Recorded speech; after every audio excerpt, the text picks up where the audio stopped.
I love all the joy and hugging off stage. Nothing speaks wellness quite like happiness. So thank you all for joining us.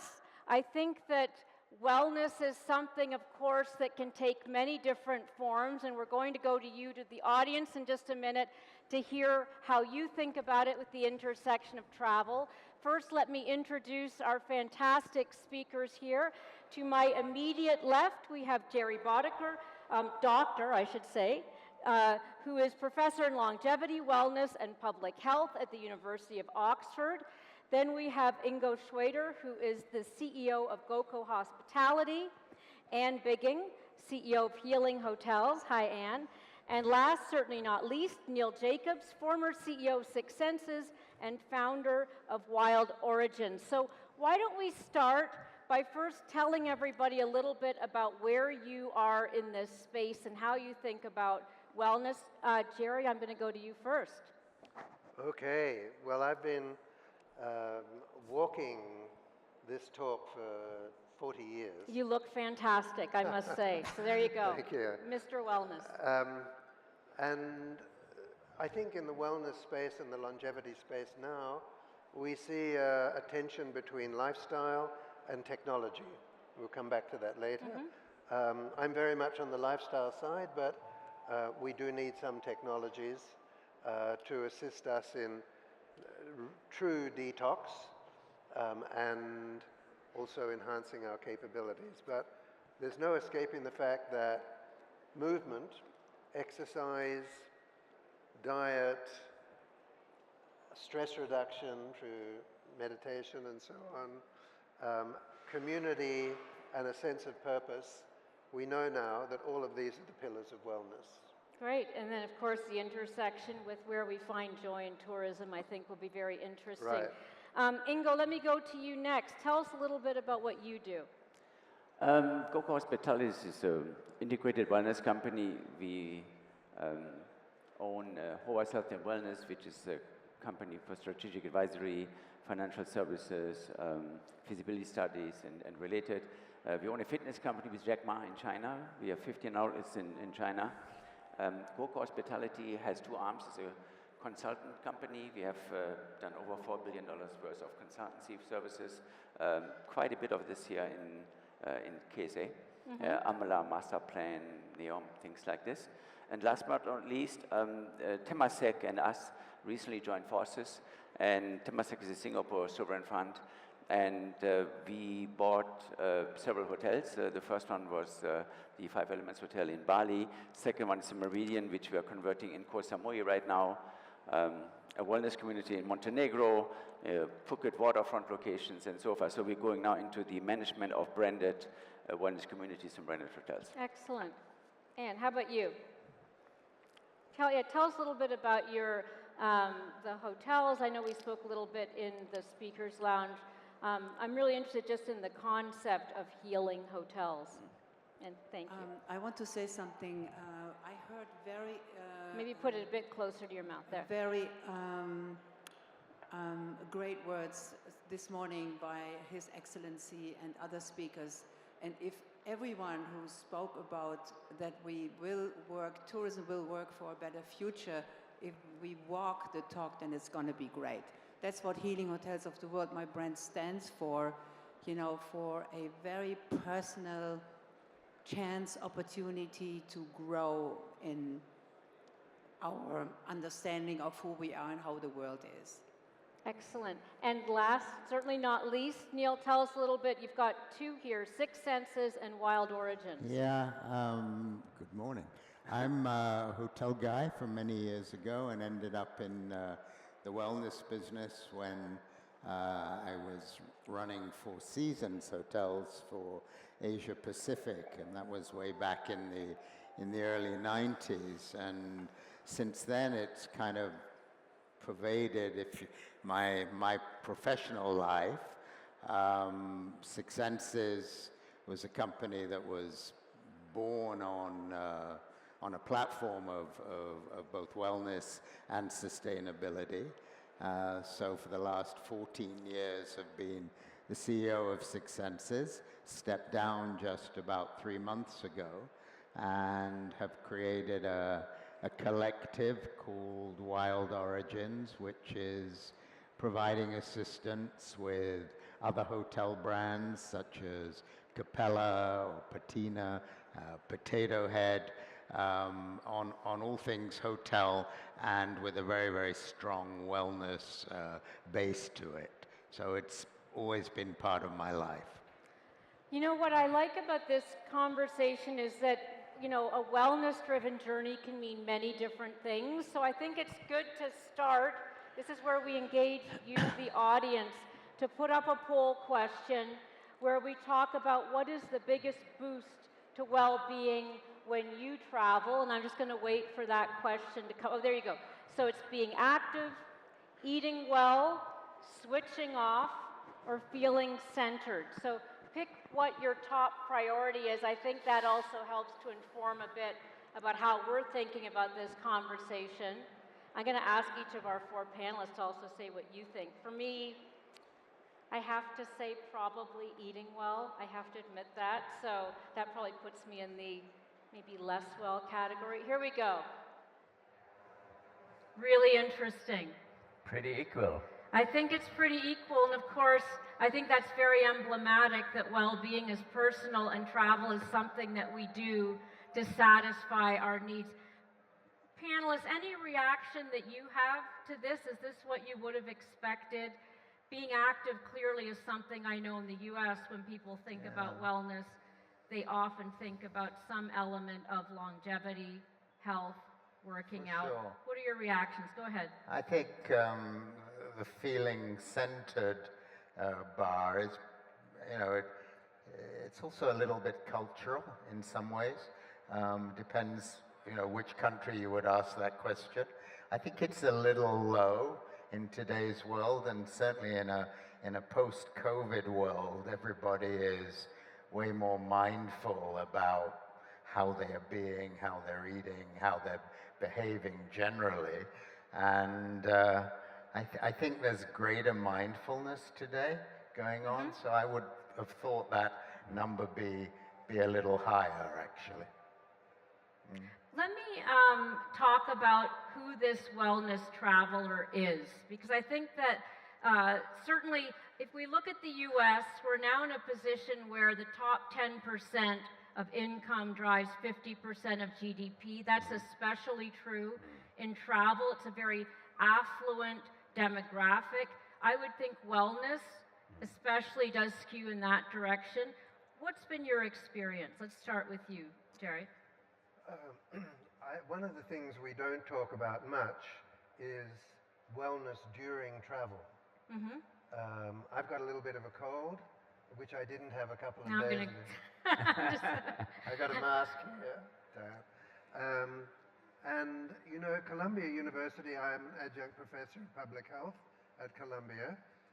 Columbia University has developed a new technology to using ultraviolet light to kill 95% of airborne pathogens. In my view, every plane should have that. You know, we can have aroma diffused on planes, which we know will be soothing and calming. So I think that the wellness journey starts even before you get on the plane, and I don't think we're putting enough thought into that. Let me, and I think you're absolutely right. Let me go back to what the traveler wants and who that traveler is. Let me go to you, Ingo. How are you thinking about our target market here, and is it changing? Well, right now, unfortunately, wellness travel is limited to a large extent to the luxury traveler, the one who has a lot of petty cash in his pocket in order to buy these services, because it can run you somewhere between $500 and $1,500 a day. But I think what will happen in the future through those events and what large government organizations do, who are starting to invest now, sovereign wealth funds starting to invest into wellness now, it becomes much more democratic. And it needs to become much more democratic because it cannot be a service and service platforms which are only for the wealthy and the well-off. So I think there's a tremendous shift coming. I think the shift will come slow, but step by step. There's things like hot spring resorts, which combine bathing with movement forms, healthy food, and are not as costly, but as effective. So wellness does not mean one has to go through longevity centers.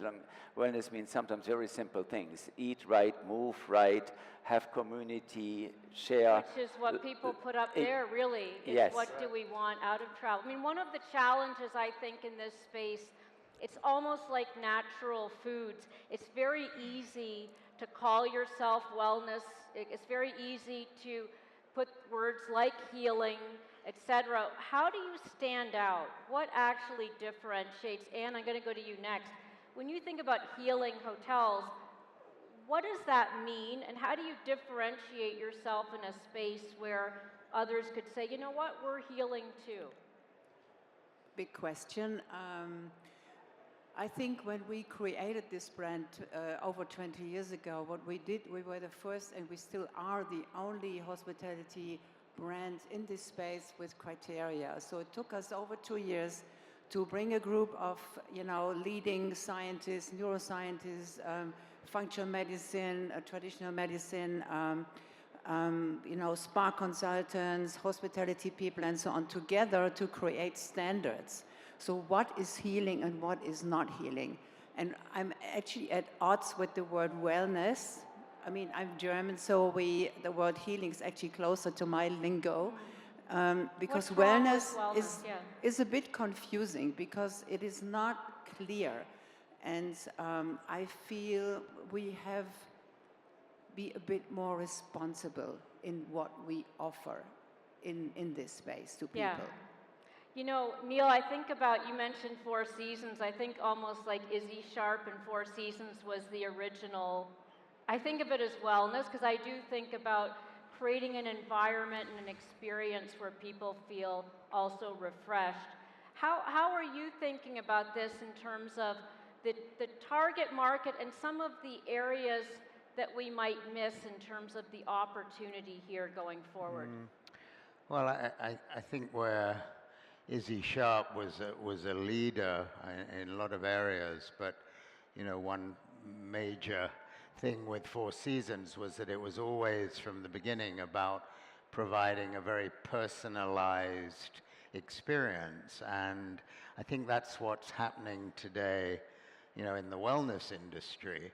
That we do talk about wellness, and you talk to 50 people, you'll get 50 different views on what wellness is. But I think where that takes us, and what is happening today, is that the approach in these wellness hotels or clinics or whatever is so much more personalized and needs to continue to be, because it's not one size fits all. Everybody is different physiologically, medically, and so on, and one remedy might not work for the other person.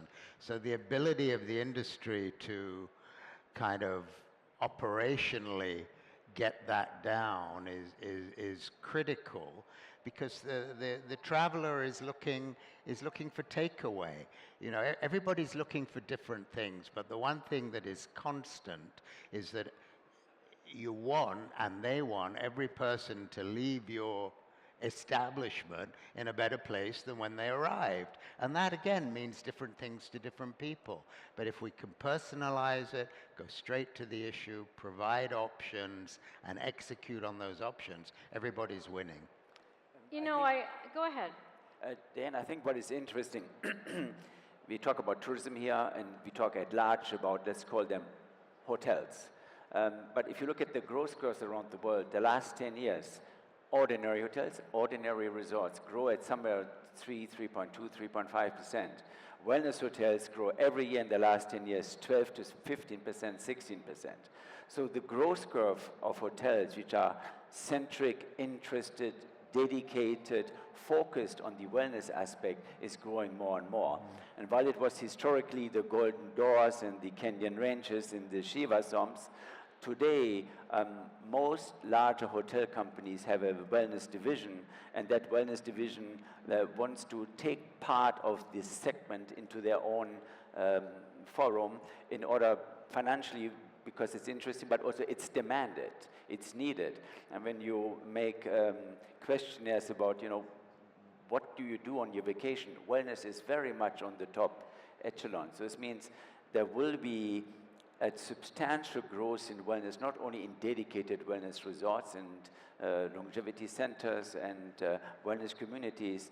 The common hotel platform will change and have a substantial element in there. Well, and one of the things I think about with wellness is we've been very focused on health, and one of the reasons I'd asked His Excellency this morning about the role that the kingdom plays, for example, with the global Muslim community is, I think about also our spiritual health, this need for community. There is of course, a loneliness epidemic, certainly in my country, in the US, and this craving for community and meaning. I'd love to get your thoughts on that, and even a little bit of a personal reflection as to why this resonates with you. And of course, you're right next to me, so I'm always going to go to you first. You've had a long career in academics around this. How does this resonate for you personally when you think about wellness? Do you think about it in the physical, are we living longer context, or has your own thinking evolved? For me, it was about meaning and purpose. I learned meditation in 1974. 1974. And I've been doing it twice a day, every day since then. So I meditate on a plane, and that's my, zoning out space. But in terms of the point you made, Diane, about cultural and spiritual dimensions of wellness, Ingo and I have worked together in a couple of projects, including with MISC Foundation in Saudi Arabia, on Arabian and Islamic wellness traditions. Mm-hmm. And we've done a lot of research and documentation. This is not Arabic medicine. This is Arabian and Islamic wellness traditions. More like Ayurvedic in India would be more Correct. similar? Okay. Correct. Now, in the 1980s, I worked with Maharishi Mahesh Yogi, Deepak Chopra, and others, helping bring Ayurveda to the West, particularly America. I was at Harvard at the time, doing research on Ayurveda and Chinese medicine. And when I would go to India and talk about this, it would be completely dismissed. All of the Indian scholars and doctors thought, it's quackery. Now, incredible India is branding itself around this. There's a UN center in India. Absolutely, there is, Allahabad. So I think the same is here. We've documented very detailed lifestyle guidelines, dietary, herbal. That's a big opportunity for Saudi Arabia and the Gulf region. And it can start without doing anything, because we check the numbers. There were 36 million visitors last year to the kingdom for Umrah. Now, they're coming. They're all going to be interested in something that is not religious, but it is heritage linked.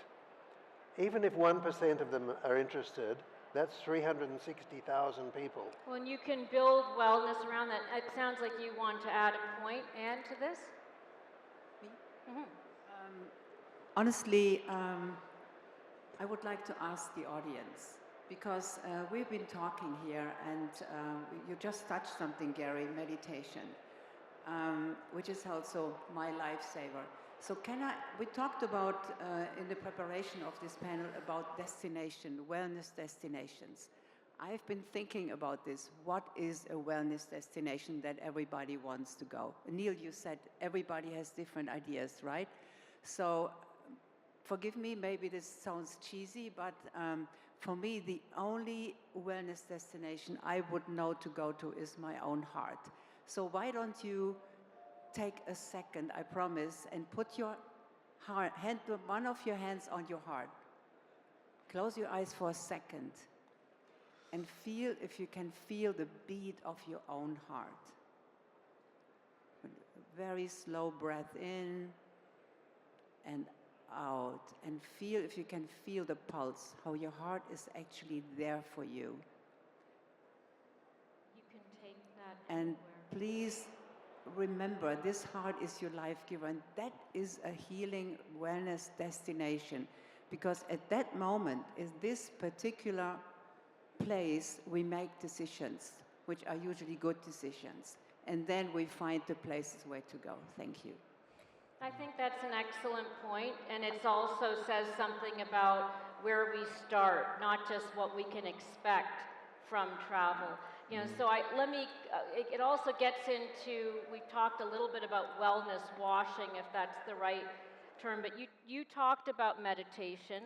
Let me go down a little bit and go to you, Ingo.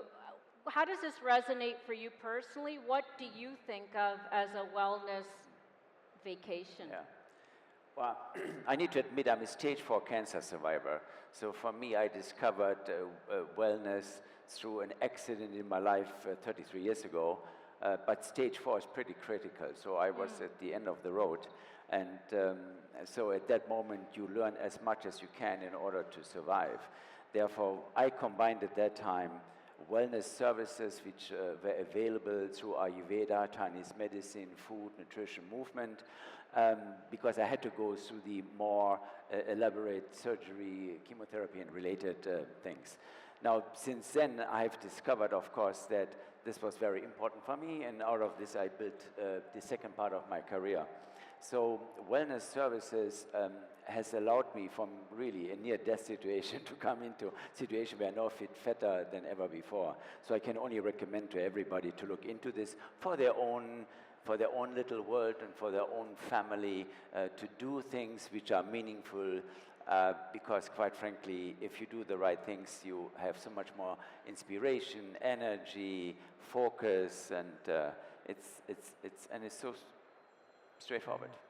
So, go ahead. Do you want to add a point? And Anne, I'd like to get your thoughts too. Only that I've got a really positive view on what is happening out there. You know, I mean, the world is a mess. That's not a positive view. But as I'd mentioned earlier, I think in the last 5 or 6 years, there's this collective consciousness that's going on around the world where some of these modalities, going back to the spiritual piece or the mindfulness piece, some of these things that not so many years ago everybody would find to be very woo-woo is no longer the case. I mean, you know it's becoming mainstream when, you know, a bunch of Goldman Sachs traders are starting their day meditating, right, in the office at Goldman. Something is moving, right, for something like that to happen, and people are searching for answers. People are more in tune with some of the, as we've been talking about, the Asian healing arts, you know, the energy medicine out of South America, the Islamic art, healing arts that you talk about. This is no longer just kind of completely out there, and people are demanding it. You mentioned the loneliness issue in the United States. I mean, it's horrendous what is going on. Suicide levels and so on and so forth. So the more that the providers of well-being can include this aspect of wellness into their agenda, into their offering, the better it is for the world at large. Before I go to you, Anne, I do want to ask just personally, since you have a long career in hotels, was there a pivot point for you, or do you think about wellness differently now than you did, you know, for sure, say a decade? How so? For sure. I mean, the awakening for me was probably in the late 80s, early 90s, and not too dissimilar to what everybody else is talking. I mean, it's funny that the three of us actually live in Asia. Malaysia, Thailand, Singapore. So, you know, we're kind of in that world that goes. So that was an absolute pivot point for me personally, and I've been practicing in one form or another ever since. And it starts to define who you are. But let me just say one thing. At the end of the day, a lot of it is also about education. Because when you talk about longevity, which is the big trend at the moment, you know, 70%, 60 to 70% of what kills us is behavioral related, you know, and if people can shift a habit, takes 3 or 4 weeks to shift a habit. Well, you can change things. And we're used to associating tourism with indulgence, and indulgence can also be antithetical to wellness. You know, Anne, I want to go to you next to talk personally. There's a beautiful moment earlier where you had us all touch our hearts, close our eyes, and part of what it made me think about as well is, you know, how do we embed healing, for example, in the design of our hotels? Because to your point, it starts with a very personal journey, but is it luxury? Is it having the spas and the centers, or do you think there's something else as to what constitutes a healing environment? Thank you, Diane. Yeah, and thank you, Neil. But really, let me add one more thing here, because we touched wellness washing, and I think this is honestly almost a crime. Because if you spoke about loneliness, Neil, we spoke about mental illnesses, you know, especially with young people. So what are we as an industry, what we are promising sticks in people's mind. And if we don't deliver on that promise, we have a problem. So using words like, you know, mindfulness, all of this, it's all taking in, but we have to deliver. We have to be responsible in our marketing. We have to say what we truly can do. So I beg you, whoever is in that industry, please consider that we do have a responsibility towards people who come and then wonder, do I really get what was promised? I think this is a very, very pivotal point right now. And so sorry. Yeah. Well, let me maybe ask generally, because I think I equate luxury and wellness sometimes as being synonymous, because some of the aspects of that obviously are taking care of yourself. What do you think are the opportunities, and I'll ask each of you this, going forward to really capture the untapped potential here, whether it's design, products, approach, etc. I'd just love to hear your thoughts on that, and maybe quickly with you, and then ask some of the other panelists. So really, I think luxury and wellness or healing is the same in a way, because you can call a moment of meditation the greatest luxury or not. At the same time, you love have your beautiful environment. For us at Healing Hotels, it's all about everything in balance. So that it's almost a magic carpet of design, of beauty, of smell, of sense, of nutrition, of offering, of people who are touching you or with you. If that is working hand in hand, that's perfect. And it doesn't have to be ultra luxury, but it has to be on point, always keeping in mind who is coming to our resort and how do we really act perfectly for that. Any other thoughts you'd like to add? Well, Anne touched on the point of wellness washing. You've all heard about detox. Does anybody ever ask, what is the tox that we are supposedly deing? Right. How can you... Nobody ever calls rehab a vacation, so detox would be its own special, well, yes. The thing is that toxicity of life? Detox is the term that sold 1 million tea bags and treatments and so on. It's very imprecise, but I've just finished with my colleagues in the Global Wellness Institute a white paper on microplastics. Mm-hmm. A very serious issue that is just completely under the radar, but tiny fragments of plastic are in the air, in the water, in the food chain, and in our bodies, and most in our brains. For me, the big question about detox is, how do you measure microplastics and other industrial pollutants? How do you get them out of the body? And how do you measure that you have got them out of the body?